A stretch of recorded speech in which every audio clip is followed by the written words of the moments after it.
With the extra point, this is Erik McKinney, joined by Greg Katz. Greg, we learned about a few new rule changes for college football coming up in the fall. Some of them had to do with the overtime rules, some unsportsmanlike conduct things, some housekeeping sort of stuff. But what jumped out at you with the new rules coming in? Well, I tell you, when I first heard about rules, I thought it was going to be the transfer rules that had come down. So this kind of came through the back door for me, but it was interesting. I think the number one take that I have, I think they're trying to clean up things like how far on the sidelines a coach can run. Maybe that's the Clay Helton rule. You know, you can't run down the sidelines to the 5 yard line. So now they have a 20 to 20 yards. That's kind of the playpen for the team and the coaches. But the one that I took away from the various ones, and the 2 point conversion idea to limit time overtime to have the game come to a quicker resolution was like, okay, you were going to have that. It's almost like what Major League Baseball did in going to extra innings and putting a runner at second base and making it an instant, intensity where we don't have to wait for a 25-yard drive to see if a team scores. It's bing, bing.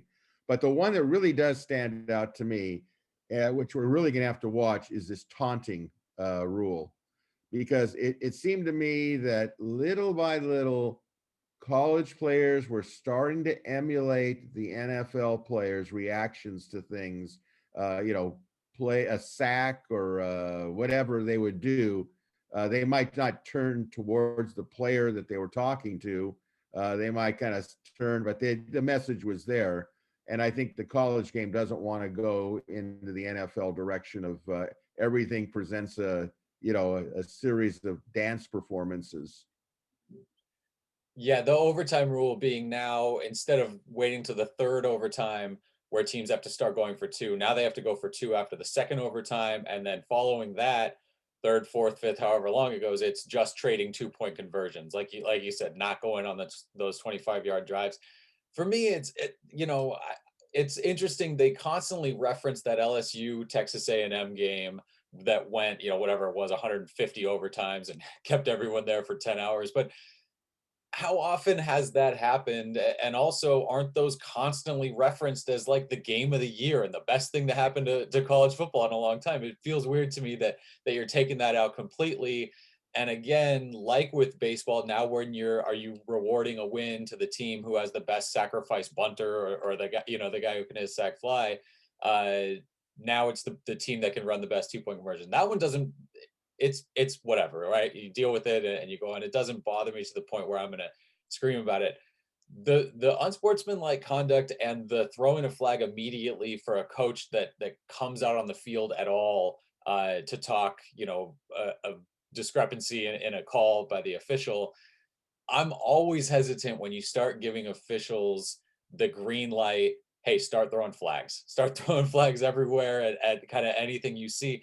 I don't disagree with the idea that some of the taunting and all of that stuff. No, you want to sort of police some of that stuff out.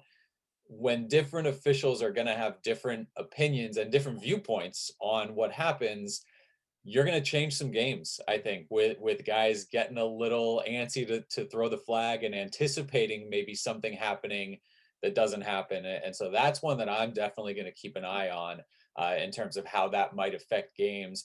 It felt like games were already being affected a little bit by, hey, this is a flag, and then this guy does the same thing, and it's not a flag in a game. When you tell officials, be aware of it, okay, they're going to get graded on how many they get and if they miss any. And so that to me becomes one of those things, especially in the transition year, the first year when you're trying to monitor how it goes. That's a little eyebrow raising to see how that might affect games. Well, I agree with you. And what concerns me is, like any rule, it has to be consistent by all officials.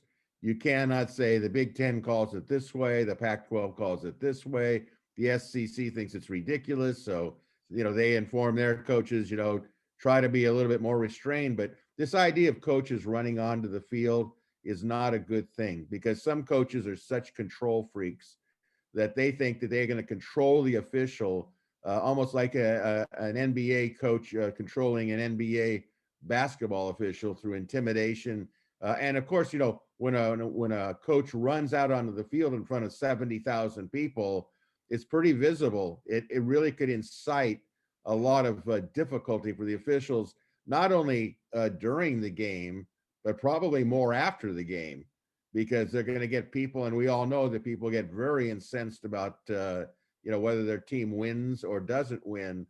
And if people start pointing back to, yeah, coach went on that field, he knew we got messed up on that. I think it's probably a good thing they're trying to clean it up.